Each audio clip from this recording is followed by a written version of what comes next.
नहीं हमें कोई अनबन नहीं है, नहीं हमें कोई अनबन नहीं है, बस इतना है कि अब वो मन नहीं है। नहीं हमें कोई अनबन नहीं है, बस इतना है कि अब वो मन नहीं है। नमस्कार, जय हिंद, जय भारत, शुभ संध्या। वैभवी एक बार फिर किरदार जिंदगी में रूबरू है एक शानदार शख्सियत के साथ। हमेशा हर बुधवार को एक वादा करके जाती हूँ कि अगली बार अगले बुधवार को एक नए मेहमान के साथ रूबरू होंगी, एक नई शख्सियत के साथ रूबरू होंगी और वो वादा मैं हर बुधवार को शाम 7 बजे पूरा करती हूँ। आज भी पूरा करने आई हूँ और सभी दिल थाम कर बैठिए क्योंकि सबके पसंदीदा अंतर्राष्ट्रीय शायर, लब्ध प्रतिष्ठित शायर और बहुतों के उस्ताद, बहुतों के गुरु, एक ऐसा व्यक्तित्व जो बहुत सरल है, जो बहुत निश्चल है और जो खरी बावली का तो है, वैसे ही खरी जबान का भी है। जो कहना होता है स्पष्ट और सुनने की ताकत जरूर रखिए। एक ऐसे व्यक्तित्व से मिलवाने जा रही हूँ क्योंकि आपने उनकी शायरी सुनी होगी, आपने उन्हें रूबरू कई बार देखा भी होगा, लेकिन उनके जीवन की कुछ खट्टी, कुछ मीठी यादें, कुछ कही, कुछ अनकही बातें, वो शायद तमाम दर्शक जो इस वक्त जुड़ने वाले हैं या जुड़ रहे हैं, उनकी जीवनी से थोड़े दूर ज़रूर होंगे, लेकिन किरदार ज़िंदगी में हम उस किरदार को जब लेकर आते हैं तो उनके व्यक्ति से व्यक्तित्व तक की जो यात्रा होती है उसको हम 1 घंटे में खंगालने की कोशिश करते हैं।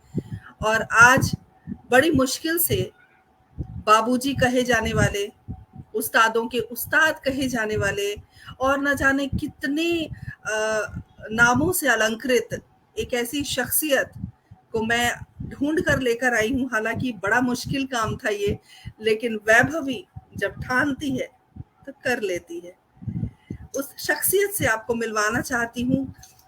मिल चुके होंगे बहुत सारे लोग, लेकिन कुछ तो बात होगी जो आप नहीं जानते और आज वैभवी के जरिए जान पाएंगे। देर किस बात की, किसी भी परिचय की मोहताज नहीं है और क्या ही कहूँ मैं उनके बारे में। उनके अगर उनके विषय में अगर बातें की जाएँ तो 1 घंटा बहुत कम पड़ेगा, लेकिन आपकी जो प्रतीक्षा रही है, क्योंकि हम थोड़ा लेट जुड़े हैं, उसके पीछे भी कारण है। जैसे कि ये जो नेटवर्क होता है वो बड़ा परेशान करता है और धीरे-धीरे लोग जुड़ रहे हैं। अनुराग अगम जी बहुत-बहुत अभिनंदन, स्वागत। पटल के मुख्य सलाहकार सुरेंद्र शर्मा सागर जी जुड़ गए हैं। तमाम वे लोग धीरे-धीरे जुड़ रहे हैं जो गज़ल को जीते हैं, गज़ल को ओढ़ते हैं, गज़ल को पहनते हैं। तो चलिए आपकी जो प्रतीक्षा है वो समाप्त करते हैं और लब्ध प्रतिष्ठित एक ऐसे गज़लकार, एक ऐसे शायर से आपको मिलवाते हैं जिनके पिता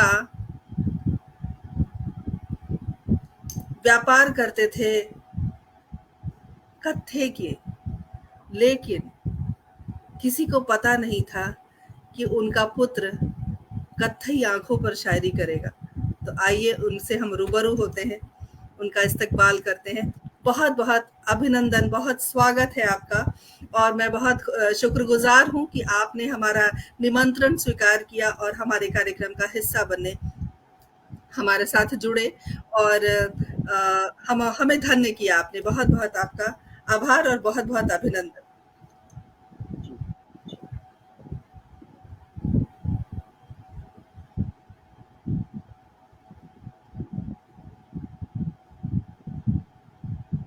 आप कुछ कहेंगे? बस मैं अपने सभी दोस्तों का इस्तकबाल करूँगा, उनका स्वागत करूँगा। मुझ फ़कीर को सुनने के लिए उन्होंने अपना टाइम निकाला और उन्होंने अपनी बात सुनने के लिए, मेरे मुँह से अपनी बात सुनने के लिए वक़्त निकाला। मैं सबका बहुत-बहुत शुक्रगुज़ार हूँ। बहुत बहुत शुक्रगुजार है हिंदी साहित्य संस्थान दिल्ली का समृद्ध पटल। और आज ये पटल और ज्यादा समृद्ध हो गया है क्योंकि आपके पदार्पण हुआ है आपका। और तमाम श्रोता सुधी जो गजल के प्रेमी हैं, जो शायरी के प्रेमी हैं, और जो नए नए शख्सियत से मिलना चाहते हैं, उनकी आप बीती उनकी जिंदगी के बारे में बहुत सारी बातें करना चाहते हैं, वो तमाम लोग इस वक्त हमारे साथ जुड़ चुके हैं। दर्शक दीर्घा में बहुत सारे लोग जुड़े हुए हैं। और जो हमारे पटल की संयोजिका है सुरेंद्र शर्मा सागर जी जुड़ गई हैं। बहुत बहुत अभिनंदन, स्वागत। और उन्होंने आपके लिए स्वागत लिखकर भेजा है। आवाज बहुत कम आ रही है, कुछ दिक्कत है। हमारी तरफ से तो फुल वॉइस है, लेकिन आप लोग थोड़ा ध्यान से सुने तो शायद आवाज अच्छी आएगी।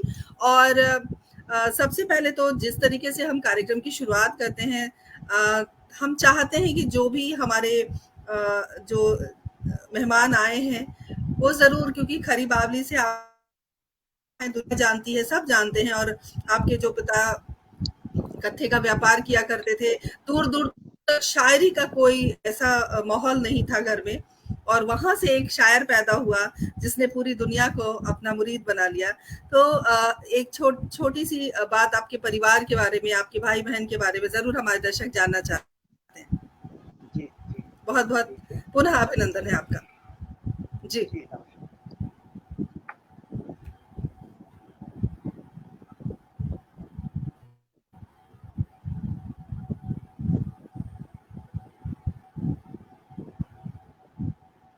सर, मेरी आवाज आ रही है आप तक?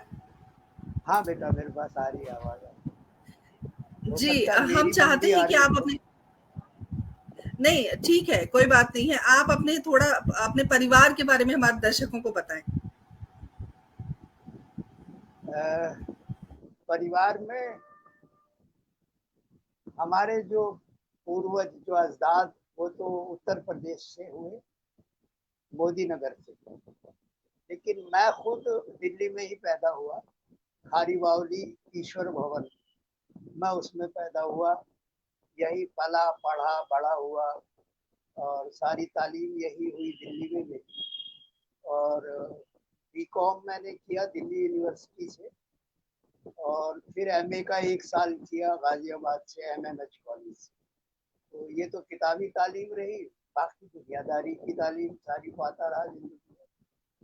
और परिवार में इस वक्त माता पिता तो चल गुजर गए, लेकिन इस वक्त मैं हूँ, एक मेरी शरीक हयात हैं, सुषमा नाम है उनका, और 2 बेटियां और 2 बेटे हैं। सभी लोग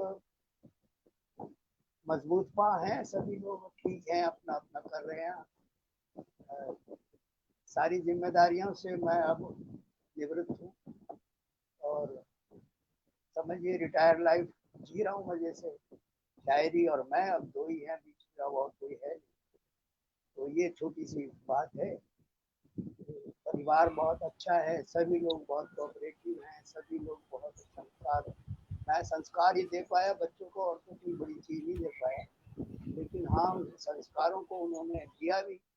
और सब कुछ ठीक है, ईश्वर की कृपा से सब बढ़िया है। बिल्कुल, सबसे बड़ी बात होती है कि संस्कार देना, बाकी सारी चीज़ें तो अपने आप अर्जित हो जाती हैं, लेकिन जो संस्कार होता है, उसको अर्जना बड़ा मुश्किल होता है, वो तो माता-पिता की देन होती है। और जिस तरीके से आप बात कर रहे हैं, तो महसूस हो रहा है दिल के बहुत करीब बहुत सारी बातें जो ज़हनी तौर पर हम समझ पा रहे हैं। बहुत सारे दर्शक हैं जो इस वक़्त जुड़े हुए हैं और बड़े अदब से आपको, और तमाम श्रोताओं को मैं बताना चाहती हूँ कि अदब की दुनिया के बेताज बादशाह कहे जाते हैं मंगल नसीम साहब। और अ, संस्कार ही सब कुछ है उन्होंने कहा है। और प्रतिभा शुक्ला जी हमारे साथ जुड़ गई हैं, उन्होंने आपको नमस्कार कहा है। बहुत सारे नमस्ते दर्शक नमस्ते दीर्घा में प्रतिभा, लोग हैं। प्रतिभा जी हमारी बड़ी परिचित हैं, हमारी जी बड़ी बहन जैसे हैं हमारी। और उनका बेटा भी है अनुराग, शायद वो भी आपने नाम लिया जी, था अभी उसका। अनुराग जुड़े हुए हैं। और अनुराग छंद, बहुत सुंदर छंद जी जी लिखते हैं और जी। बहुत अच्छी शायरी करते हैं। और आपने अभी तो बहुत आपने तो सारे आपके चाहने, जी आपने तो मेरा जी परिवार ही जोड़ लिया, सारा सारा का सारा, आप मेरा ही परिवार जोड़ जी, दिया आपने।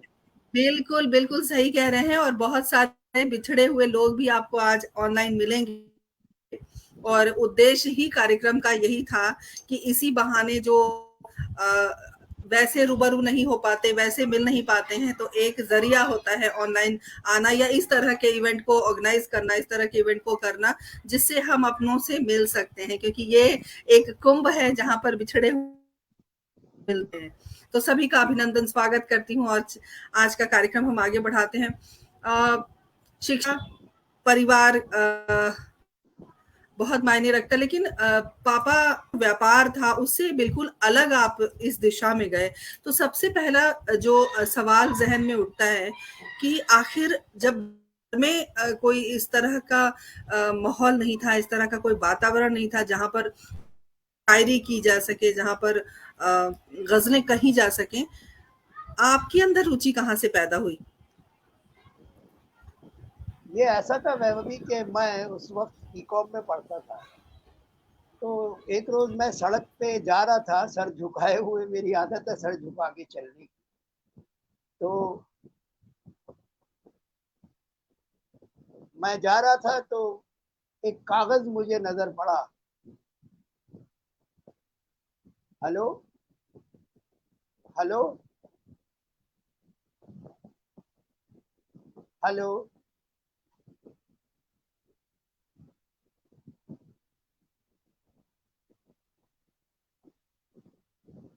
अभी इधर कुछ दिख नहीं रहा है वैभवी, आप लोग, आप मुझे नहीं दिख रही हैं।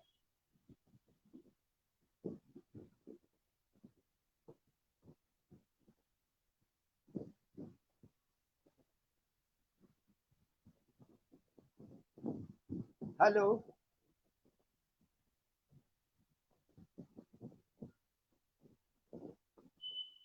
हेलो,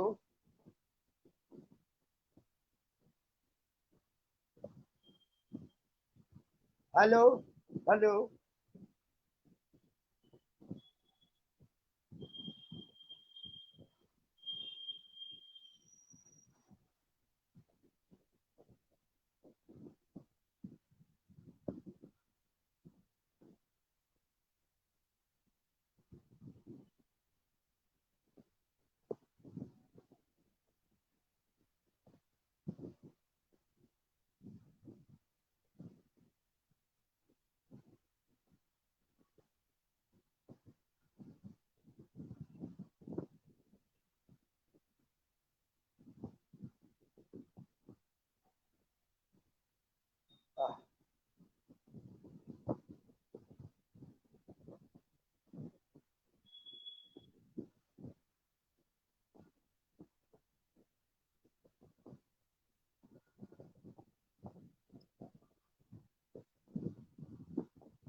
सर आवाज़ आ रही है?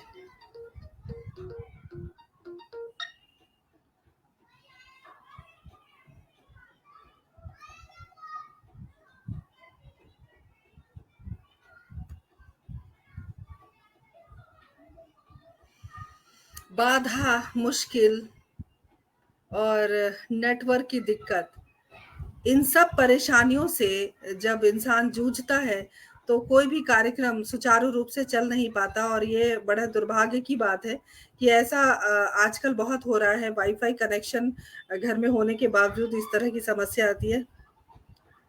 अच्छा, मैसेज दिखाई नहीं दे रहे, नेटवर्क कमजोर है। आज विभा जी का भी नेटवर्क गड़बड़ है, बिल्कुल सही कहा आपने।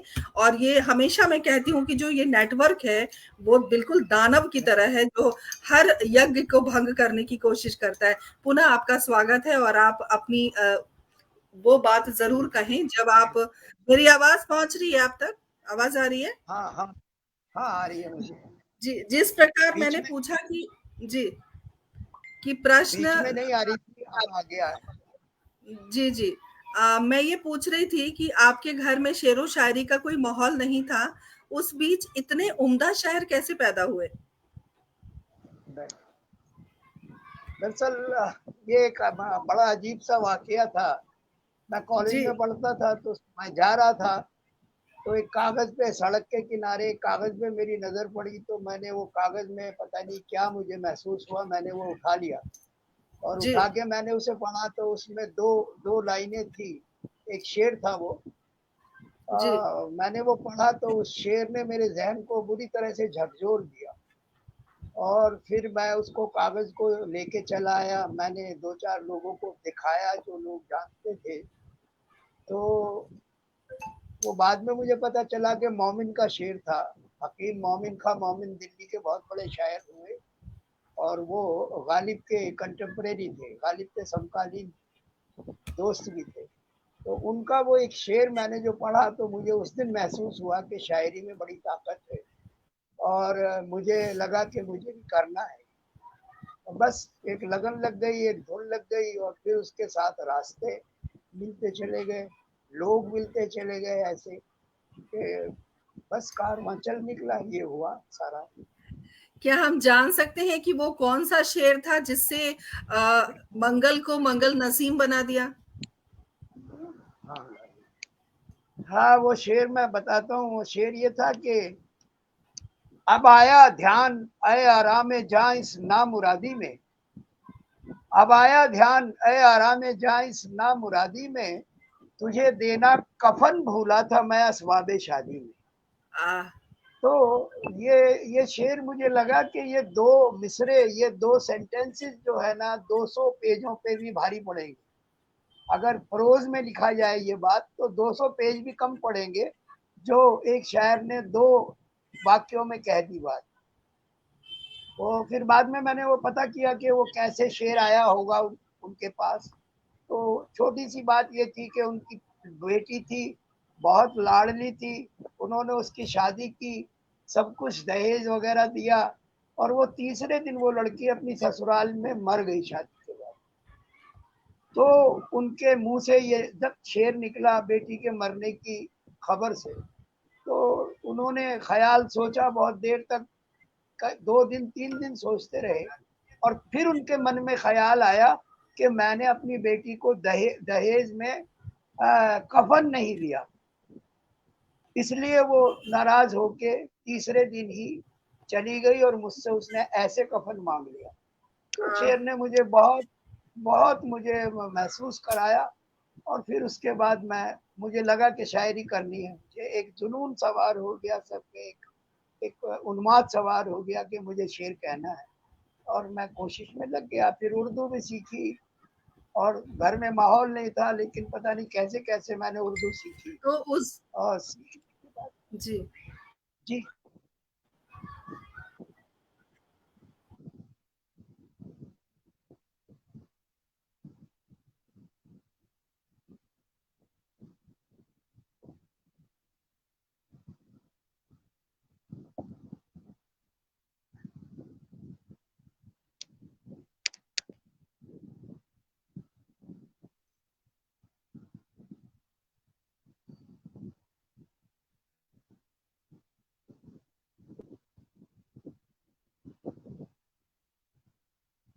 जी, जी, हम सुन रहे हैं।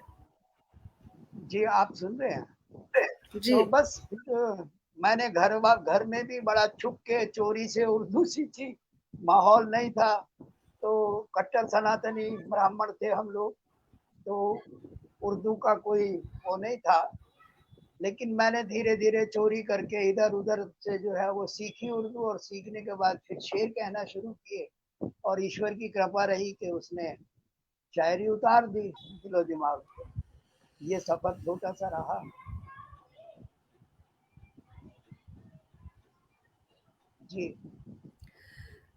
बहुत सारे दर्शक हैं, श्रोता हैं जो शायद इस बात को नहीं जानते या जानते भी होंगे, लेकिन दोहराना मेरा फर्ज है। मैं बताना चाहती हूँ कि मंगल नसीम इन्होंने नाम रखा, उस नाम के पीछे भी मैं ज़रूर जाऊँगी।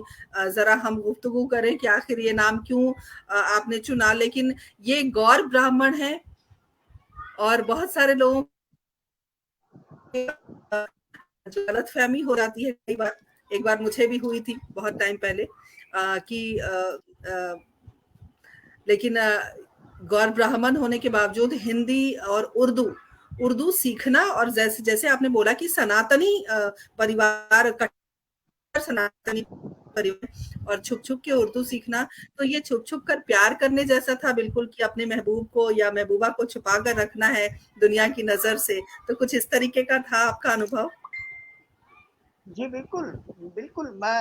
मैं शाम को खाना जल्दी खा के, और रजाई, सर्दी के दिन थे तो रजाई को चारों तरफ से पैक करके, और उर्दू का कायदा एक 2 रुपए का लाया था मैं वहाँ जामा मस्जिद से, और पेंसिल जी। चाक से वो मैं उस रजाई के अंदर वो पढ़ता था उर्दू, अलिफ बे पे ते से, ये सब जो थे। तो समझिए मैंने रजाई के अंदर पैक होके उर्दू सीखी। उसके बाद फिर बाजारों में साइन बोर्ड पढ़ता रहा उर्दू में लिखे हुए। फिर दवाइयों की जो शीशियां होती हैं हमदर्द की, उसमें हिंदी उर्दू दोनों होती थी उनके लेवल पे, तो वो पढ़ के जी। सीखी। फिर किताब पढ़ने लगे, बस ऐसे आ गई। तो कहते हैं कि कोई ना कोई गुरु होता है जब आप शायरी सीखते हो, या आपके ज़हनी तौर पर इस बात को आप बिठा लेते हो कि मुझे शायरी करनी है, तो कोई ना कोई गुरु ढूँढते हैं। तो क्या हम जान सकते हैं कि आपके भी कोई गुरु रहे होंगे जिनसे आपने तालीम हासिल की? जी हाँ, बिल्कुल। गुरु के बिना तो कुछ नहीं है ना बेटा। तो मैं एक सच्चे अच्छे गुरु की तलाश में भी लग गया जो मुझे सिखाए। और फिर मेरी तलाश थोड़ी रही, लंबी रही, लेकिन बाद में मैं खुशनसीब था कि मुझे वो शख्स मिल गए, और वो कुरुक्षेत्र में मेरे गुरु थे। और वो कुरुक्षेत्र यूनिवर्सिटी में जी। Head of the zoology department थे। हाँ, जी। वो head of the zoology department थे, और उनका नाम था जी। सत्य प्रकाश, सत्य प्रकाश शर्मा तफ्ता। तो मैं उनको हुजूर में पेश हुआ। जब मुझे बताया गया कि बहुत बड़े उस्ताद हैं, तो मैं उनके यहाँ गया, तो मैं उनके पैर पकड़ के बैठ गया। मैंने कहा आप मुझे स्वीकार करेंगे तो ये पैर छोड़ूंगा, नहीं तो मैं आपके पैर ही छोड़ूंगा। तो उन्होंने मुझसे 2-4 शेर सुने, और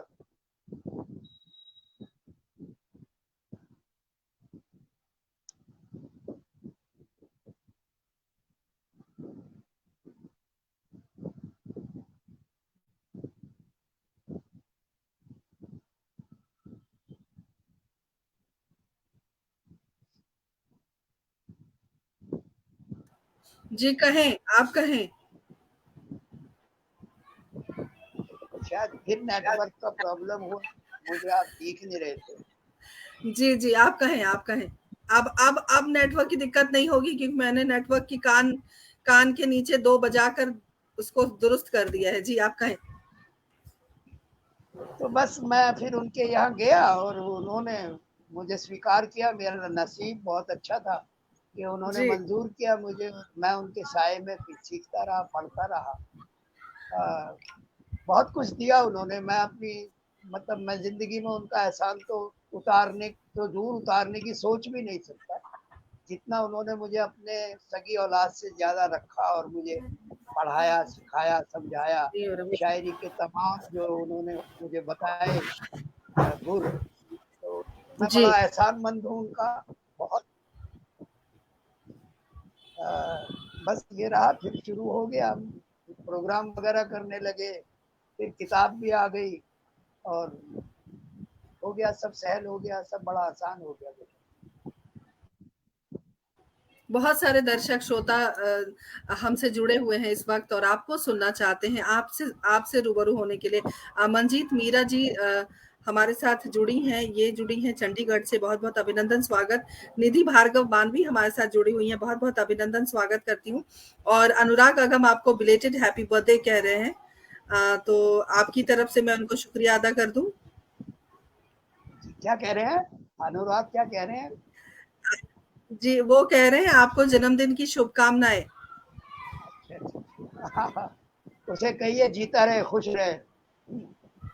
बड़ा प्यारा बच्चा है, बहुत अच्छी अब कहता भी बहुत अच्छा है, और मेरे परिवार का जी बच्चा है जी तो जी शिवाजी का बेटा है। जी। और बहुत सारे और भी जो दर्शक हैं, श्रोता हैं, वो धीरे धीरे जुड़ेंगे। शंभू पवार जी हमारे साथ जुड़ गए हैं, जो वरिष्ठ पत्रकार हैं। बहुत बहुत अभिनंदन, स्वागत, सभी का अभिनंदन करती हूँ। देखिए, गुरुओं के गुरु बैठे हैं इस वक्त और उनसे हम खट्टी मीठी बातें करेंगे, क्योंकि शेरो शायरी तो आपकी सबने सुनी होगी, जहां पर आप मुशायरों में जाते होंगे या कवि सम्मेलन में जाते होंगे, तो आपकी जो कला है, उस कला से तो वो रूबरू है, लेकिन जो नटखट बच्चा आपके अंदर बैठा है, उस नटखट बच्चे के बारे में जरा हम बात करें। उस नटखट बच्चे को जरा हम ऑन स्क्रीन लेकर आए, उनसे रूबरू कराएं। तो ये जो आपका एक अलग रूप है, जो आप अभी नटखट हो, तो ये बचपन से हो या फिर अब जाके इस उम्र में थोड़ा तो शरारतीपन आ गया है? नहीं बेटा, मैं शुरू से ही ऐसा हूँ, जब से होश संभाला है तभी से ऐसा हूँ। मुझे पता है कि इंसान साधन है, बाकी सब कुछ कुदरत करती है, तो मैं ज्यादा पे जाता नहीं हूँ कि ज्यादा फिक्र या वो चिंताएं या ये वो। बस अपनी शायरी में खुश रहता हूँ, मस्त रहता हूँ, तो मन हल्का फुल्का रहता है, बच्चों की तरह रहता है। इसलिए सभी लोग उसे एंजॉय करते हैं, मेरी तबीयत को और मेरे मिजाज को। मुझे मुझे तो हल्का आपको फुल्का रहना अच्छा जी, तो आपको लगता है। क्या जी। लगता है कि एक जो शायर है, तो उस शायर का जो मिजाज है वो हमेशा इसी तरीके का होना चाहिए या थोड़ी संजीदगी भी? बिल्कुल। नहीं देखिए, बात ये है कि जो जी इंसान का जो नेचर है जी वो ज्यादातर उल्टा पाया जाता है। होता ये है कि जो बहुत संजीदगी में रहते हैं, काम वगैरह बड़े संजीदा काम है जिनके, है ना, वो आपको बड़े बड़े खुश मिजाज मिलेंगे। और जो हर वक्त हल्के फुल्के काम में रहते हैं वो बड़े आपको संजीदा मिलेंगे। ये उल्टा काम है। जैसे कि इंजीनियर या प्रोफेसर संजीदा काम है, लेकिन इन लोगों में शायर ज्यादा मिलेंगे, है ना। तो मेरा मानना ये है कि आप जिंदगी में बिल्कुल सहज सरल हल्के फुल्के रहिए, अपनी सोच को भारी बनाइए, अपनी सोच को गंभीर बनाइए। आपके शेर सुन के आदमी ये सोचे कि हाँ, कितना सोचा गया होगा ये शेर, तो वो कामयाब शायर और शायरी है। जहाँ आप शब्द अपने सोच को संजीदा बनाइए, व्यवहार को नहीं। व्यवहार में हल्का फुल्कापन रहना चाहिए आदमी को, उससे सब लोग मिलने में आसानी महसूस करते हैं अगर आप सहज हैं। और अगर आपका ये एक बन गया, एक छवि बन गई कि भाई पता नहीं कैसे हैं क्या है, तो लोग आपसे कटने बचने लगते। इसलिए आप अगर आसान रहेंगे, सहज रहेंगे, तो लोग आपसे जुड़ेंगे, आपके पास आना चाहेंगे, आपको महसूस करना चाहेंगे। इसलिए मैं तो हल्का फुल्का रहने की कोशिश की। आपके लिए बहुत सारे संदेश आ रहे हैं। सुदर्शन शर्मा जी ने लिखा कि बहुत उम्दा और वजन वाली बात आपने कही है। और हमारे बहुत बहुत साथ दीप शुक्रिया। नारायण गुरदास जुड़ गए हैं, बहुत बहुत अभिनंदन, स्वागत करती हूँ। निधि भार्गव मानवी ने एक संदेश आप तक भेजा है। बाबूजी जब भी मिलते हैं आशीर्वाद का हाथ सिर पर रखते हैं, तो बहुत सारा आशीर्वाद आप सबको झोली भर भर के दे दीजिए। ये निधि तो बहुत प्यारी संजीव बच्ची है। जी, जी। रोशनी रहेजा हमारे साथ जुड़ गई हैं। रोशनी रहेजा के बारे में मैं आपको जरूर सर बताना चाहती हूँ। ये एक ऐसी संस्था चलाती हैं जहां पर बहुत सारे समाज सेवा का कार्य करती हैं, और एक विशेष कार्य इनका ये है कि ये लावारिस अस्थियों का विसर्जन करती है, इनकी जो पूरी टीम है। जी ये जी। एक नेक काम करती है ये, और कोरोना काल में इन्होंने बहुत मदद की। और आपके एक शागिर्द जुड़े हैं असलम बेताब जी, बहुत बहुत अभिनंदन, स्वागत। और आप सभी की एक जिम्मेदारी है कि आप कार्यक्रम को शेयर करें, ताकि ज्यादा से ज्यादा लोगों तक इस चुलबुले शायर की जो चुलबुलाहट है वो पहुंच सके। तो गुजारिश करती हूँ कि शेयर करें प्रोग्राम्स को। और जब आप मुस्कुराते हैं तो बहुत अच्छे लगते हैं, और मुस्कुराना भी बहुत जरूरी है। हालांकि तमाम दर्शकों को मैं एक बात बताना चाहती हूँ कि कोई तोप का काम मैंने नहीं किया है। हालांकि इन्होंने मुझे मुझे मना करने की बहुत कोशिश की कि मैं नहीं आऊंगा, मैं आता नहीं हूँ, मैं कहीं जाता नहीं हूँ।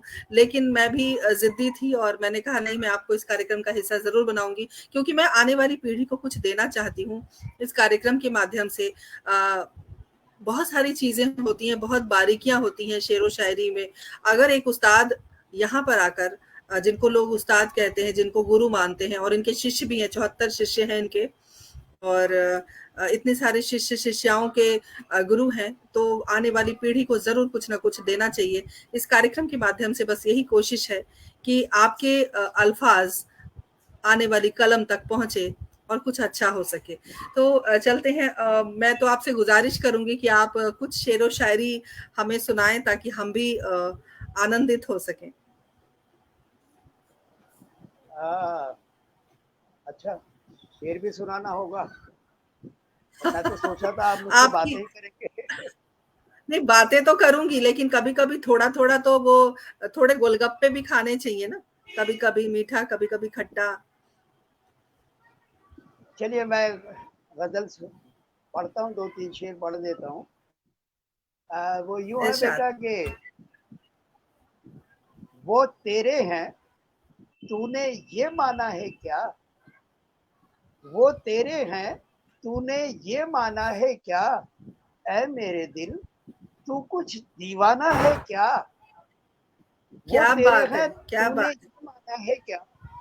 ऐ मेरे दिल, तू कुछ दीवाना है क्या? अब शेर सुनिए 2-3। जी, आते अता ही करें। जाने की रट लग जाती है। आते ही जाने की रट लग जाती है। ये भी कोई आने में आना है क्या? ये ये है, भी क्या बात कोई है, आने क्या बात में आना है क्या?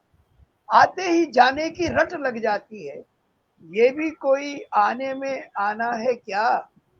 और ये शेर भी सुनिएगा कि दिल को तो मैं समझा ही लूंगा, लेकिन दिल को तो मैं समझा ही लूंगा, लेकिन पहले मैं तो समझूं, समझाना है क्या? है। हाँ, क्या कहने, क्या कहने।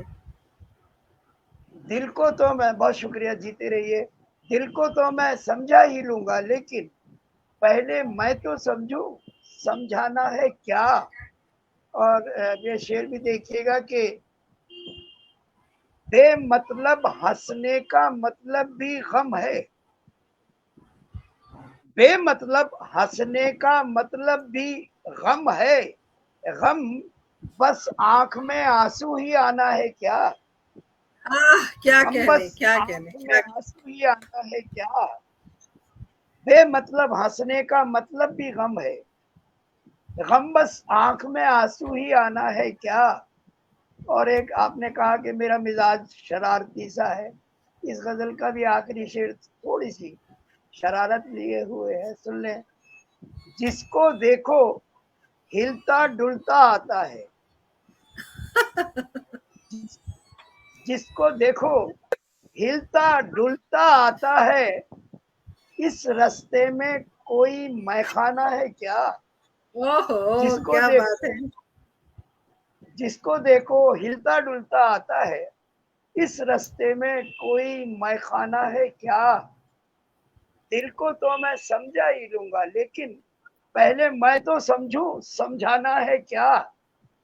बस ये 3-4 शेर थे, आपने कहा। बहुत बहुत शुक्रिया, बहुत शुक्रिया आपका, बहुत आभार कि हमारी गुजारिश को आपने अ, नवाजा। और अनुराग ने एक संदेश भेजा है कि जब वो बीमार थे, आप बहुत केयरिंग है, उन्होंने बताया कि आपने उनको दवा बताई और कई बार आपने फ़ोन किया, तो ये जो छोटी-छोटी बातें होती हैं ज़िंदगी में, वो हमेशा याद रह जाती हैं।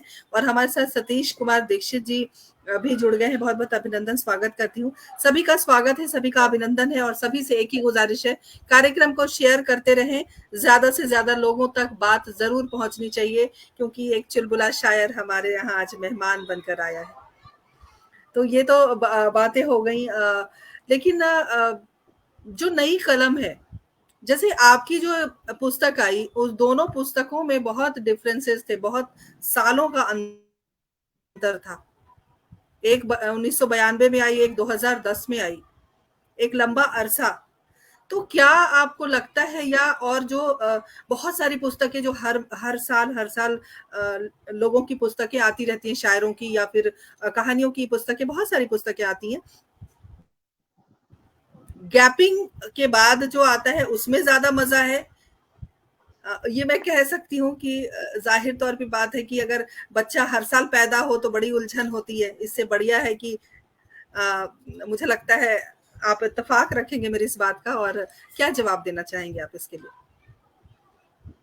देखिए वैभवी, मुझे ये कहना है कि अच्छी चीज कम होती, ये कुदरत का नियम है। सोना हर जगह नहीं मिलता है, तो वो 50-60 हजार रुपए तोला है।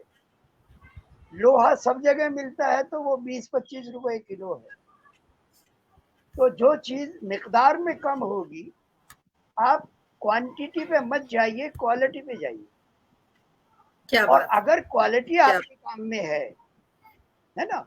आप देखिए दुष्यंत हैं, हिंदी गजल का सबसे बड़ा पुरोधा कवि माना जाता है गजलकार दुष्यंत। कौन है जो दुष्यंत को नहीं जानता? लेकिन दुष्यंत का काम कितना है? मात्र 54 गजलें हैं, सिर्फ 54 गजलें हैं दुष्यंत। चंद्रधर शर्मा गुलेरी हैं, कहानी के आदमी हैं, उनकी सिर्फ 3 कहानियां हैं। तो सवाल ये है कि क्वालिटी पे जाना चाहिए, और क्वालिटी आपसे टाइम लेगी, आपसे वक्त लेगी। आप शेर को हर जाविये से देखिए, सोचिए, जल्दी मत कीजिए।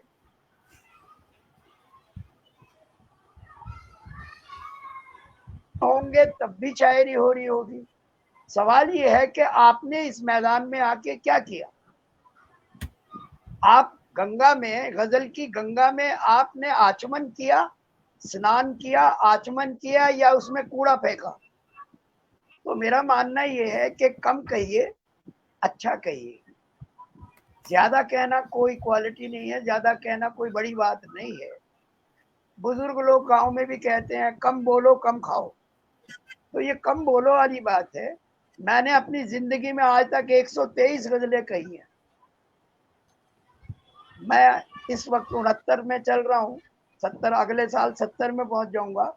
लेकिन आप समझिए कि मैंने अपनी जिंदगी में 123 गजलें सारी कही। 3 किताबों में वो बटी हुई हैं, 3 किताबों में 40-40 गजलें एक एक किताब में सारी कही है। तो सवाल इस बात का है कि आपको ज्यादा कह के क्या करना चाहते हैं आप? उसे कोई पढ़े नहीं, उसे कोई सुने नहीं। शायर की सबसे बड़ी ये है अच्छा इसकी कामयाबी के उसके 2 शेर लोगों की जबान पे आ जाए। अगर वो कोट किया जाने लगे तो वो शायर है। अपने आप में आप शायर बन लीजिए, और बहुत सारे बड़े बड़े जो किताबें जो 4 किताब, 20 किताब, 25 किताब, 40 किताब, उसका मैं समझता हूँ कोई मतलब नहीं है। आपकी एक किताब भी अगर होगी और काम की होगी तो वो आपको अमर कर देगी, आपको जिंदा रखेगी। क्या बात, बहुत तो खूब। इसलिए मैं तो बड़ा कम कहता। मैं इस बात का वो हूँ कि कम कहना चाहिए आज। बहुत खूब कहा आपने। और माँ के ऊपर जो आपकी एक पंक्ति है, उसको असलम जी ने कोट किया है। और एक और महान शख्सियत, इसलिए महान इसलिए क्योंकि हमारे पटल से पहली बार जुड़े हैं, और पहली बार उनका इस्तकबाल करना बहुत ज़रूरी है। सुहेल अहमद हाशमी जी हमारे साथ पहली बार इस पटल से जुड़े हैं, तो बहुत बहुत अभिनंदन, स्वागत करती हूँ। और उन्होंने लिखा मेरा भी जिंदाबाद। आपका और जी, तो आप सभी से गुजारिश है, वही हिंदी साहित्य संस्थान दिल्ली का समृद्ध पटल आज और समृद्ध हो गया है, और आप सबकी पावन उपस्थिति कार्यक्रम को शेयर कीजिए। और एक गुजारिश ये भी है कि हिंदी साहित्य संस्थान दिल्ली का अपना यूट्यूब का चैनल भी है, उसे भी आप जरूर सब्सक्राइब करें। योगेंद्र मधुप जी हमारे साथ जुड़े हुए हैं, बहुत बहुत अभिनंदन, स्वागत करती हूँ, सभी का स्वागत है। इंदिरा शर्मा जी हमारे साथ जुड़ गई हैं, बहुत बहुत अभिनंदन है, स्वागत है आप सभी का, बने रहिए, जुड़े रहिए। और बहुत अच्छी बात आपने कही कि कम कहो, कम खाओ और स्वस्थ रहो, उसी तरह कम कहो लेकिन अमर रहो, ये बहुत अच्छी बात आपने कही। जो नई कलम है, जो चाहती है कि वो उसे भी सुना जाए, लेकिन वो किस रूप में लिखें जो उन्हें भी सुना जाए या वो उनकी कलम भी अमर हो जाए। एक पुरोधा होने के नाते, एक एक गुरु होने के नाते आप क्या ऐसा उनके लिए संदेश देंगे जिससे उनकी लेखनी में सुधार हो सके? देखिए, ऐसा है वैभवी, पहले आदमी को ठहर कर सोचना चाहिए कि मुझे क्या करना है। फिर मेरा मानना ये है कि अगर वो साहित्य करना है उसे, तो फिर उसे अपनी विधा के बारे में जानने की कोशिश करनी चाहिए कि वो कौन सी विधा में उसे काम करना है। वो गजल में काम करना है, या उसे गीत में काम करना है, या रुबाई में काम करना है, या दोहे में काम करना है। तो कोई एक विधा ऐसी जरूर होती है कि अगर उस आदमी ने, उस बच्चे ने पकड़ लिया कि मेरे लिए ये विधा है या मैं इस विधा के लिए बना हूं, तो फिर उसको बड़ा आसान काम हो जाता है। एक तो मेरा कहना ये है कि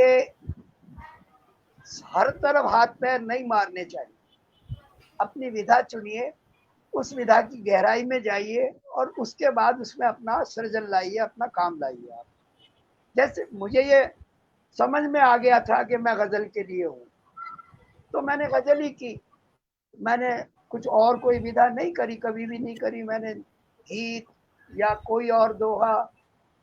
जो लोग उन विधाओं के लिए बने हैं वो उसमें काम कर रहे हैं, मैं गजल के लिए हूँ, गजल मेरे लिए है, तो मैं गजल में अपने को कंफर्ट महसूस करता हूँ, गजल में अपने को अच्छा महसूस करता हूँ, तो काम भी अच्छा आता है।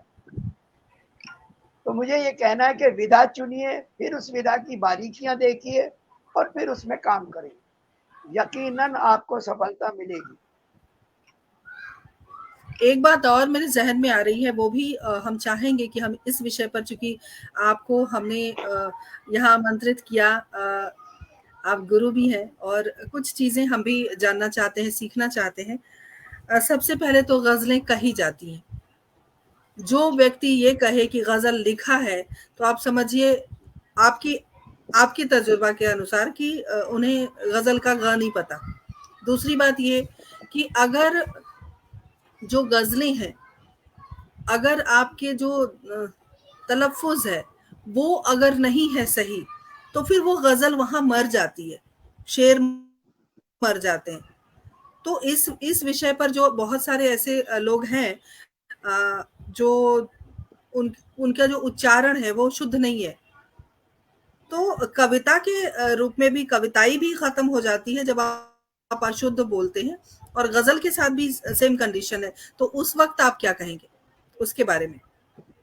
देखिए, मैंने अभी कहा कि आप अपनी विधा चुनिए और उस विधा का उद्गम कौन सी भाषा है ये भी साथ में ख्याल रखिए। जैसे गजल है, गजल अरबी से आई, फारसी से आई, उर्दू से आई।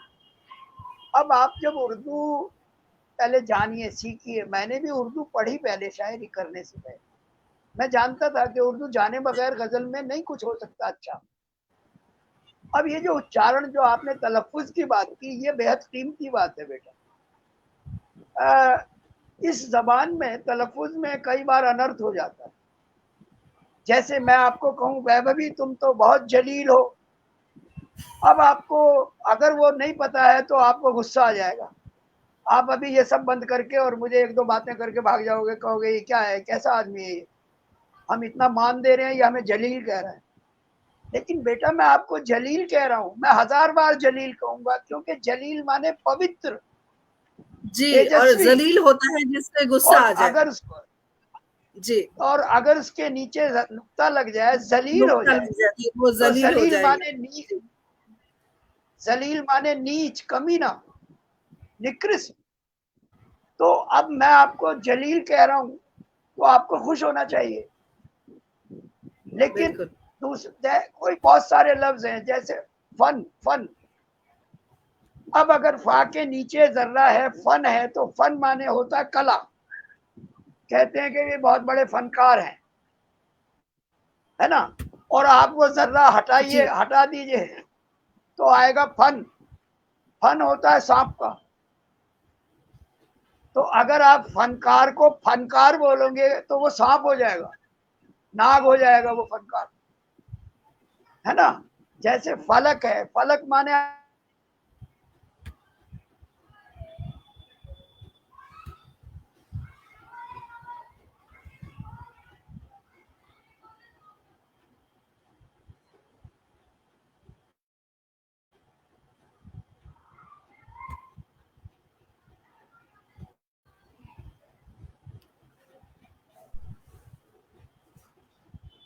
भाषा की बारीकियां जाननी चाहिए।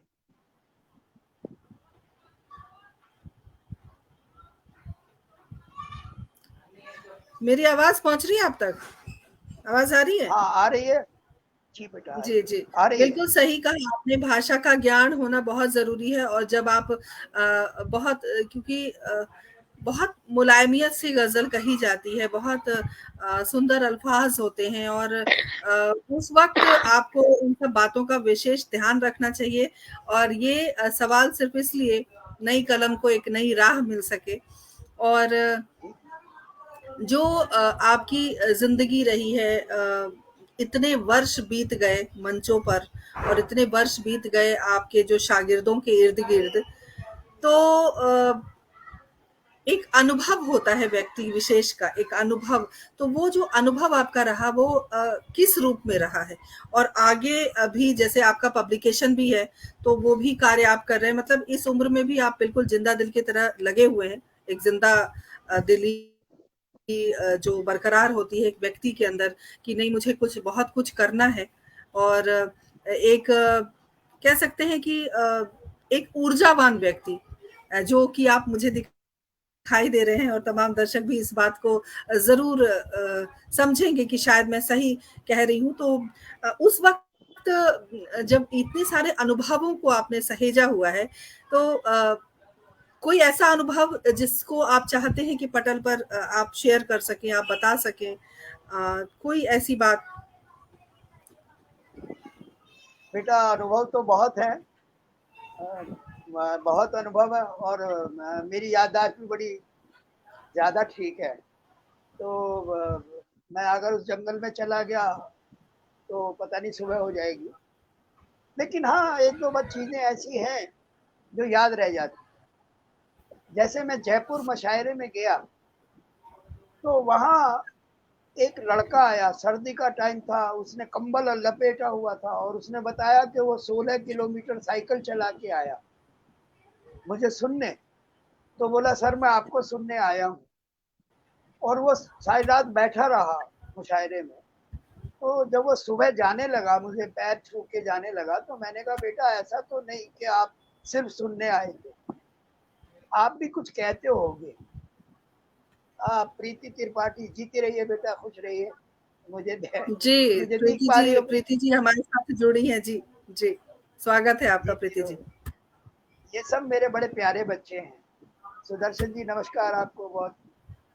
तो अभी मैंने उस बच्चे को कहा, तो उस बच्चे ने मेरे को एक शेर सुनाया, और मैं आज तक उस बच्चे को याद रखता हूँ। इतना बड़ा शेर उसने, ऐसा होगा 19-20 साल में। तो उसने शेर सुनाया, और वो मैं आज तक उस बच्चे की शक्ल को और उसको नहीं भूला। एक बहुत ही कम उम्र बच्चा ऐसा शेर पढ़ गया कि भूलाए नहीं भूलता। तो कई घटनाएं ऐसी होती हैं कि वो रह जाती हैं याद। जैसे राहत इंदौरी साहब थे। राहत इंदौरी साहब के साथ की एक बात ये है कि वो एक प्रोग्राम में से सब लोग आ रहे थे, तो वो रेलवे स्टेशन पे बैठे हुए। तो एक औरत आई एक बूढ़ी औरत, वो मांगने के लिए उसने हाथ फैला दिया। तो राहत साहब ने अपनी जेब देखी और जेब में कोई 6,000 5-6 हजार रुपए उनकी जेब में पड़े थे। उन्होंने वो सारे निकाल के उसको दे दिए मांगने वाली माई को। तो बाद में लोगों ने कहा कि आपने इतना 6,000 5-6 हजार रुपये एकदम दे दिया। तो उन्होंने कहा कि यार, आप लोगों को ये मांगने वाली नजर आई, मुझे इसमें अपनी माँ नजर आई। तो ओह! मेरे पास जो था मैंने दे दिया। मैं माँ को क्या बचाता कि ये दूं या ये दूं। जो मेरे पास था मैंने दे दिया, मुझे इनमें अपनी माँ नजर आई। तो असल शायर जो होता है उसके अंदर ऐसा कुछ होना चाहिए, वो कुछ अलग होना चाहिए आम लोगों से। आज सुबह उठे, नाश्ता किया, चाय पी, नाश्ता किया, नहाए धोए चले गए, शाम को आए, टेलीविजन देखा, सो गए। ये जिंदगी एक शायर की तो नहीं है ना। मुझे कई बार लोग बताते हैं कि मैं मेरे जूतों के लेस खुले हुए हैं, या मैं कहीं जा रहा हूं तो मुझे पता ही नहीं है कि क्या हो रहा है क्या नहीं हो रहा है। कई बार कुछ काम करने निकलो और वो काम ही भूल जाते हैं, फिर आके पूछते हैं कि हम काय के लिए भेजे गए थे बाजार। तो बड़ी मजे की है ये जिंदगी, बहुत अच्छा होना चाहिए। हाँ, कई बार वापस आ एक बार मेरे फादर ने मुझे एक चिट्ठी दी, एक लेटर दिया, और एक सामने दुकानदार को, राशन वाले को 400 रुपए देने थे। तो वह भी हम अपनी ख्याल अपनी गजलों में, तो हमने क्या किया, वो 400 रुपए तो हमने लेटर बॉक्स में डाल दिए, और जो लेटर था वो राशन वाले को दे दिया। वो बोला मैं क्या करूं इसका। ओह! अबे मैंने कहा ये क्या हो गया। तो वो 400 रुपए उसको देने के बजाय लेटर बॉक्स में डाल दिए खत की जगह, और खत उसको दे दिया। पिटाई पड़ी कि नहीं? तो नहीं, पिटाई यूं नहीं पड़ी कि हमने पूछा दुकानदार से जिसके बाहर वो था लेटर बॉक्स, हमने कहा ये कब खुलता है, चिट्ठी लेने डाकिया कब आता है। उसने कहा 2 घंटे हैं। तो हम 2 घंटे लेटर बॉक्स पे ही बैठे रहे। फिर वो डाकिया आया तो हमने उसे कहा डाकिया को कि यार हमारे पैसे इसमें गिर गए चिट्ठी के साथ। तो उसने कहा, वो ताला खोला उसने, वो ऊपर ही पड़े हुए थे तो हमें मिल गए। तो हमने फिर वो दुकानदार को दे दिए, क्योंकि देने तो थे ही दुकानदार को। तो जी, ठीक ठाक हो गया था, बाल बाल बच बहुत गए। बढ़िया। बाल-बाल बच तो गए। और अच्छा, कभी बचपन में पिटाई पड़ी है आपको? बाबूजी से या माँ से? नहीं, मुझे नहीं पड़ी, मुझे अच्छा, कभी मार नहीं पड़ी। 1-2 बार डांट तो पड़ी है, वो भी माँ से पड़ी, पिताजी ने कभी नहीं डांटा। अच्छा। मेरे को ना एक बात बताता हूँ जो हिंदुस्तान में आज मैं पहली बार बता रहा हूँ। आज जी। जितना लोग मुझे गजल के लिए जानते हैं, कभी मैं ताश भी इतना अच्छा खेलता था। ओहो! क्या मैं बात बहुत है। बहुत बहुत ताश खेलता था। समझिए रात दिन ताश खेलता था, शायरी से पहले की बात। हाँ, और मुझे पार्टनर बनाने के लिए लोगों में वो लगती थी कि भाई ये मेरे पार्टनर बनेंगे, मेरे पार्टनर बनेंगे। वो उधर भी अपना मार्केट बहुत अच्छा था। तो मैंने 54-54 घंटे कंटिन्यूअस ताश खेले। अरे बाप तो रे! वर्ल्ड ताश रिकॉर्ड खेलने, बना दिया आपने। ये तो पता नहीं क्या रिकॉर्ड है, लेकिन 54 घंटे मैंने खेली ताश।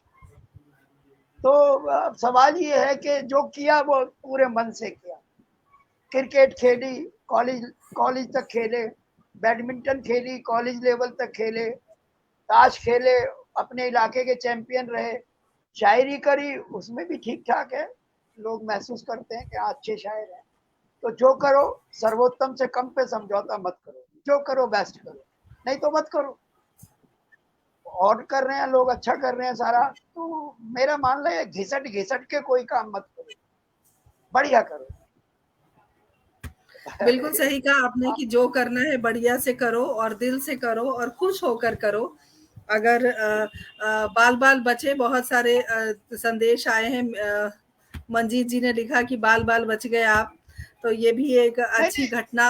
वो मंजीत जी को बताओ, मैं बाल बाल बचा मुहावरा तन, वैसे तो देखो सर पे बाल बाल नहीं बचा है, कुछ भी बाल नहीं बचा है। वो तो मुहावरा है, बाल बाल बच गए। नहीं नहीं, बाल बाल नहीं बचे। जी, बिल्कुल सही कहा आपने। और संजय घायल जी हमारे साथ इस वक्त जुड़े हुए हैं। संजय जी बहुत बहुत जी अभिनंदन। ये भी अच्छी शायरी करते हैं और बहुत सारे दर्शक श्रोता सभी से गुजारिश करती हूँ कि कार्यक्रम को आप जरूर शेयर करें। इतनी सारी खट्टी मीठी यादें। कभी कोई चूंकि कहते हैं ना शायर जो होता है वो बहुत ही ज्यादा मुलायमियत वाला होता है, बहुत उसका दिल बहुत पसीजा हुआ होता है बहुत। तो क्या कभी एक मतलब कोई कोई शायरा मिली आपको शादी से पहले, या शायरी के दौरान कभी होता है कि इस तरह की जो घटनाएं घटती हैं? ये छोटा सा जिक्र थोड़ा सा माहौल को हल्का करने के लिए जी। भाई, किसी शायर से ये सवाल नहीं पूछा जाना चाहिए, मेरा मानना है कि शायरा मिली या नहीं मिली ये सवाल मत पूछते तो अच्छा था। लेकिन हाँ, जो क्रिएटर होता है वो सबको प्यारा लगता है, सबको अच्छा जी बिल्कुल। लगता है। अगर वो सच आर्टिस्ट है अच्छा, तो मुझे लगता है मैं भी लोगों को बड़ा अच्छा लगता रहा लोगों को। एक वाकया छोटा सा याद आता है। मैं जी। शाहजहानपुर में पढ़ रहा था, तो शाहजहानपुर में पढ़ रहा था मैं, तो बड़ा अच्छा गया सब कुछ। तो मुशायरे के बाद लड़कियों के एक झुंड ने मुझे घेर लिया। अरे बाप रे। हाँ, झुंड ने, वो ऐसी होंगी 10-12 लड़कियां थी। तो हम लोग नीचे उतर के, वो अब बोली आपसे बात करनी है, तो मैं हो गया चला गया, तो वो बात करने लगी। तो एक लड़की ने बड़ा बढ़िया सवाल पूछा, कहने लगी नसीम सर, हमने सुना है कि आदमी का दिल टूटता है तो वो शायर तब बन वो जाता है। शायरी। जी। हाँ, तो क्या आपके साथ भी ऐसा हुआ?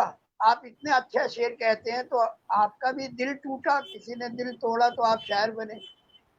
तो मैंने उन्हें कहा, मैंने कहा मोहतरमा बात यूं है कि आदमी दो तरह से शायर बनता है। एक तो यूं जैसे आपने बताया कि दिल टूट गया तो शायर बन गए। दूसरा यूं भी शायर बनता है कि आदमी शायर पहले बन जाता है क्योंकि उसे अपना दिल तोड़वाना है। तो, तो मैंने कहा मैं दूसरी किस्म का शायर हूं, मैं शायर पहले बन गया, दिल टूटना अभी बाकी है। अभी कोई आएगा दिल तोड़ेगा तो मैं पहले शायरी कर लेता हूँ। तो अभी दिल टूटना मेरा बाकी है। तो वो लोग बड़े हंसे, बहुत सबको बड़ा अच्छा लगा, जो शायर थे उन्हें भी बड़ा अच्छा लगा, यार क्या बढ़िया जवाब दिया इसने। तो है, बहुत अच्छी बात है, पसंद आएगा। जो आर्टिस्ट होगा वो तो, लोग आर्टिस्ट को प्यार नहीं करते, उसके आर्ट को प्यार करते क्या बात है, क्या बात। है ना। तो हमें प्यार अगर किसी ने किया होगा तो वो हमसे नहीं किया होगा। हम तो काले थे, हमारी माँ जिंदगी भर हमें समझाती रही कि काले तो कृष्ण जी भी थे, भगवान भी काले थे। तो हमारा मन रखती है हमारी माँ। हम कहते थे माँ तुमने हमें काला क्यों पैदा किया, देखो दुनिया में कितने गोरे गोरे लोग पैदा किए लोगों ने। तो हम माओ ने, तो हमारी माँ कहती थी नहीं तुम काले अच्छे हो, देखो कृष्ण जी भी काले थे, राम भी सांवले थे।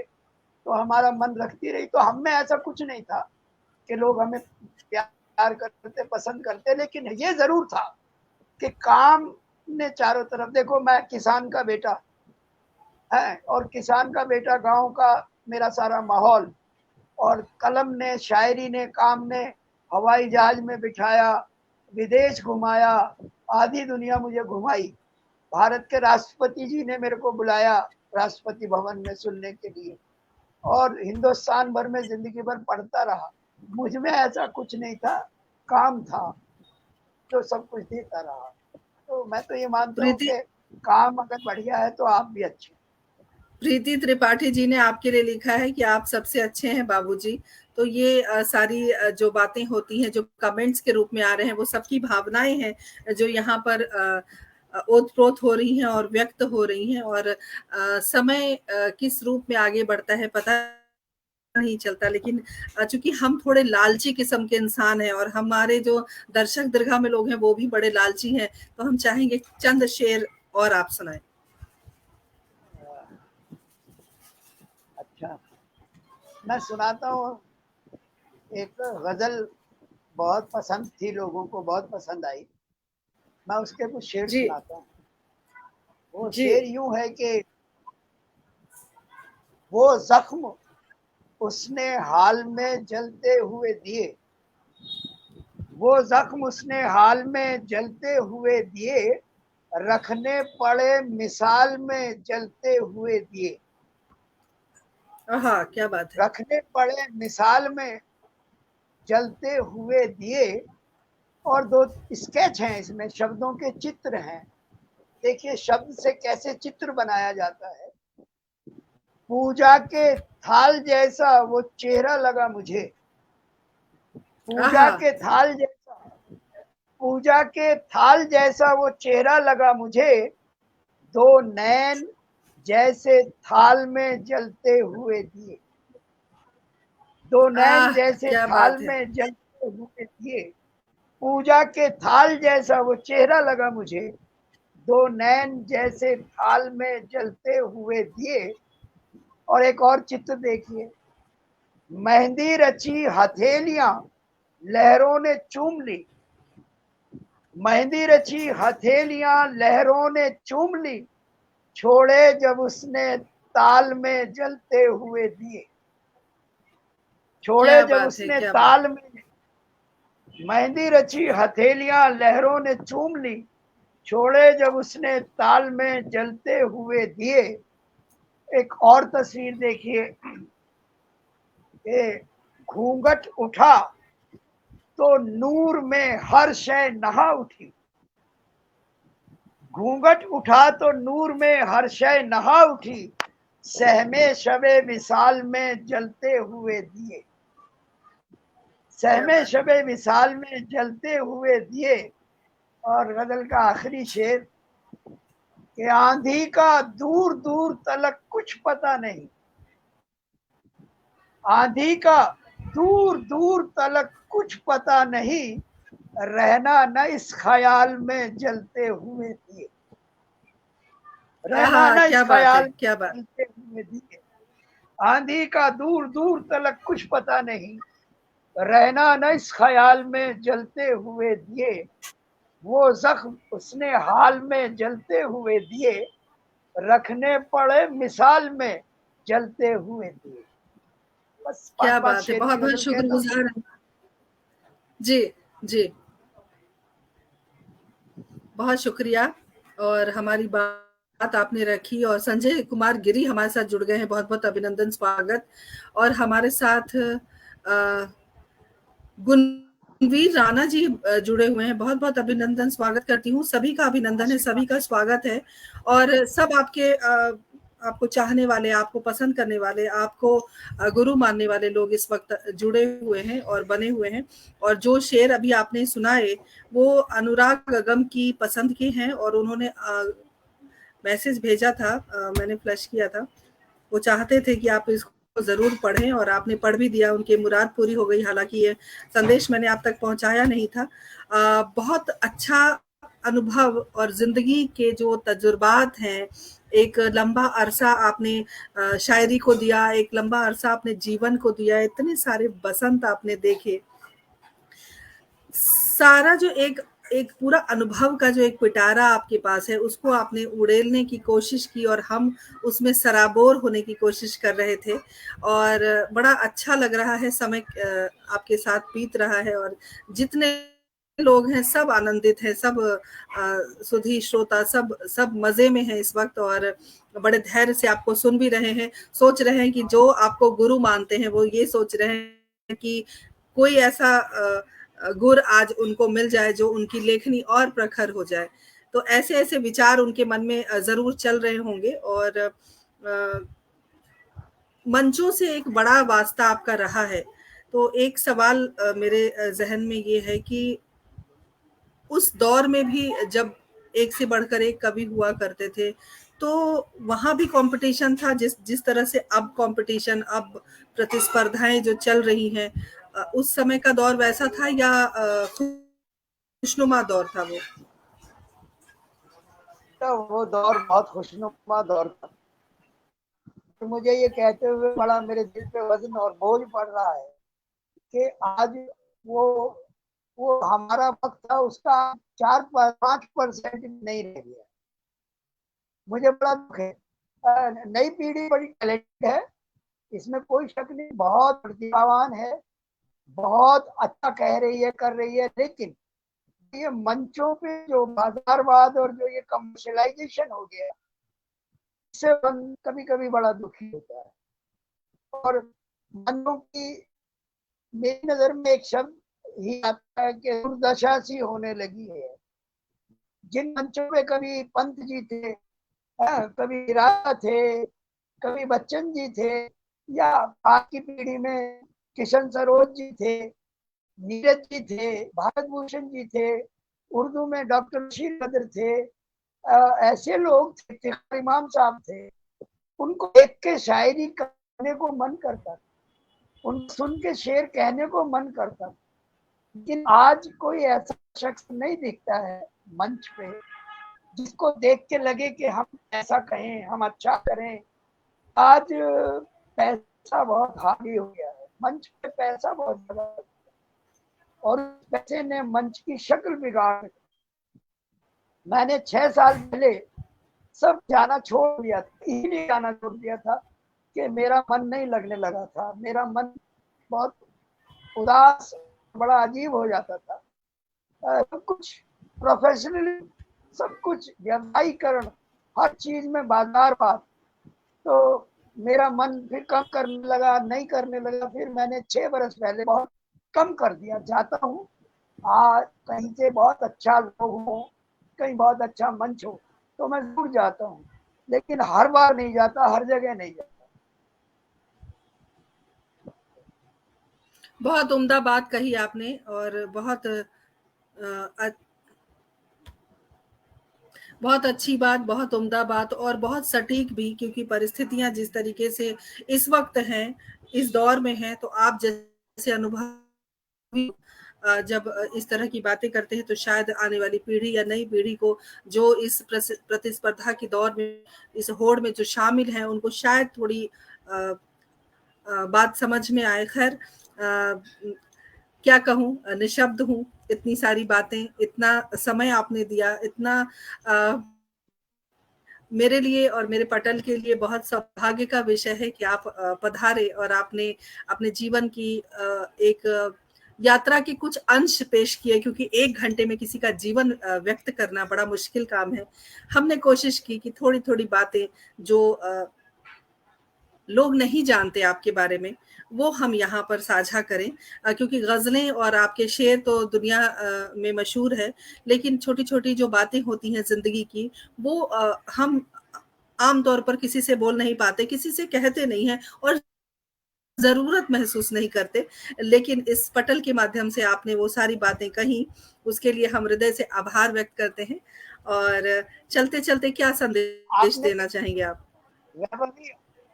आपने बातें नहीं पता थी, वो उसमें से एक बात तो ये लोगों को आज पता चली कि मैं ताश बहुत अच्छे खेलता था। ये किसी को पता ही नहीं था जी, बिल्कुल जी। कि मैं इतना ताश का भी बहुत ताश का भी बहुत अच्छा खिलाड़ी रहा मैं। हम चैंपियनशिप की, ताश की चैंपियनशिप टूर्नामेंट जीते। तो कोई यकीन नहीं करेगा कि ये शायरी में जाएगा और शायरी में ऐसा करेगा, वारी वारी बनेगा, ताश खेलता रहेगा जिंदगी भर।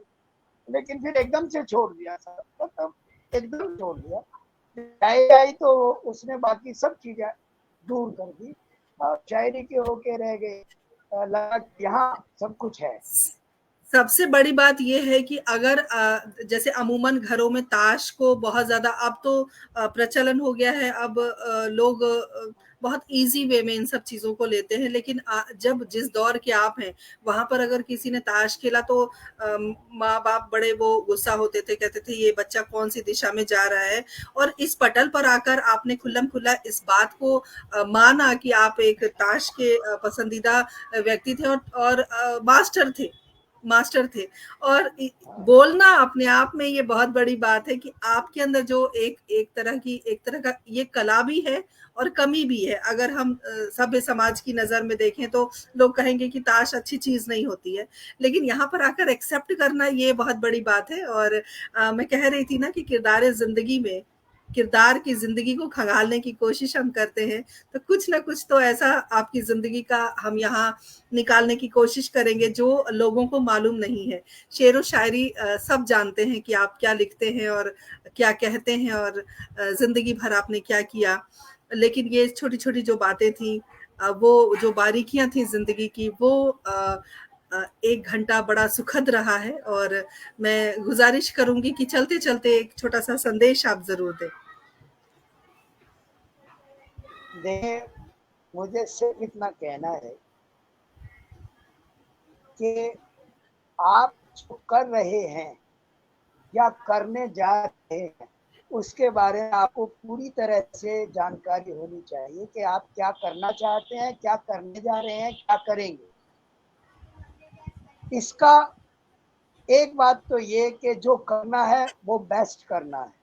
ये मान लीजिए कि सेकंड या थर्ड नहीं करना है, जो करना है बेस्ट करना, ये तय करके कोई काम शुरू कीजिए। दूसरी बात ये है कि अपने आप को भी देखिए कि क्या हम ये काम करेंगे, कर सकेंगे, चिंता नाप तो लीजिए। और तीसरी और आखिरी बात ये है, मेरा अपना तजुर्बा है कि जिंदगी में जिसने बड़ों का आशीर्वाद ले लिया, उसके लिए जिंदगी बहुत खूबसूरत हो जाती है। बड़ों का आशीर्वाद जरूर लीजिए। अगर किसी एक बड़े ने दिल से आशीर्वाद दे दिया तो आपकी जिंदगी के लिए बहुत है। मेरा यही मानना है कि आशीर्वाद बहुत जरूरी है। आशीर्वाद है तो आपके पास सब कुछ हो जाएगा, आज नहीं तो कल हो जाएगा। आशीर्वाद जरूर लीजिए अपने बड़ों का, उनकी दुआएं, उनका आशीर्वाद बहुत बहुत कीमती है, बहुत कीमती है। आशीर्वाद जरूर लीजिए, बस यही कहना है मुझे। बाकी सबके लिए दुआएं बहुत बहुत इस वक्त की दुआएं हैं, और मैं चाहता हूँ सब लोग खूबसूरत रहें, खूबसूरत करें और जिंदगी बड़ी खूबसूरत सबकी हो। ये दुआएं मैं देता हूँ सबको। बहुत बहुत हम आभार व्यक्त करते हैं, हमसे आप जुड़े और अपनी ज़िंदगी की उन तमाम बातों को, बारीकियों को साझा किया। कुछ खट्टे कुछ मीठे पल हमसे साझा किए, और जो श्रोता के रूप में जो तमाम लोग जुड़े हुए हैं, वो सब आपसे ज़हनी तौर पर जुड़े हुए हैं और आपको बहुत प्यार करते हैं, आपको बहुत स्नेह करते हैं। तो दर्शक दीर्घा में जितने भी व्यक्ति हमसे जुड़े हुए हैं, श्रोता के रूप में, दर्शक के रूप में आभार व्यक्त करती हूँ। जी। मुझे भी कहना है कि जो सब लोग आए, फकीर से मिलने जुड़ने आए, मैं सबका हाथ जोड़ के बहुत धन्यवाद, आभार करता हूँ।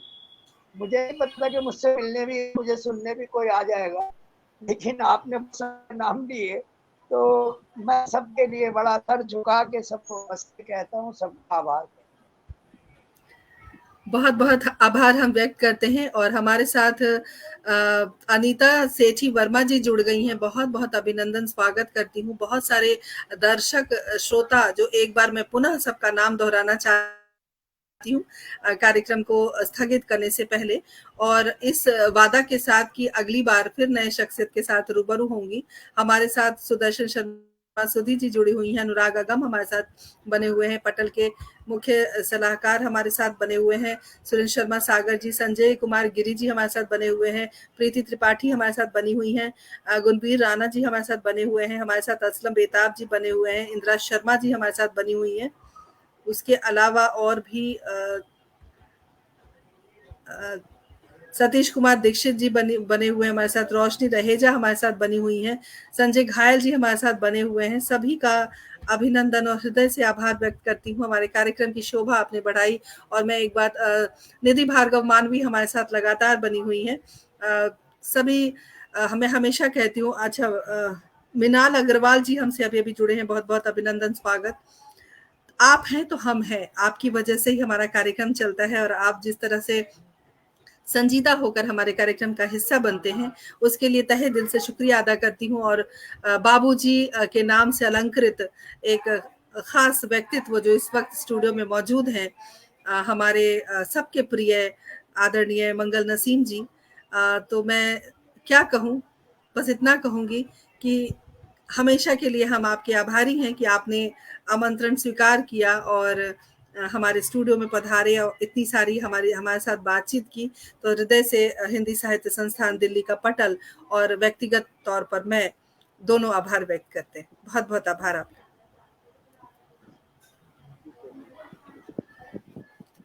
अगली बार एक नई शख्सियत के साथ फिर रूबरू होंगी, तब तक के लिए आज्ञा दीजिए। जय हिंद, जय भारत, शुभ रात्रि।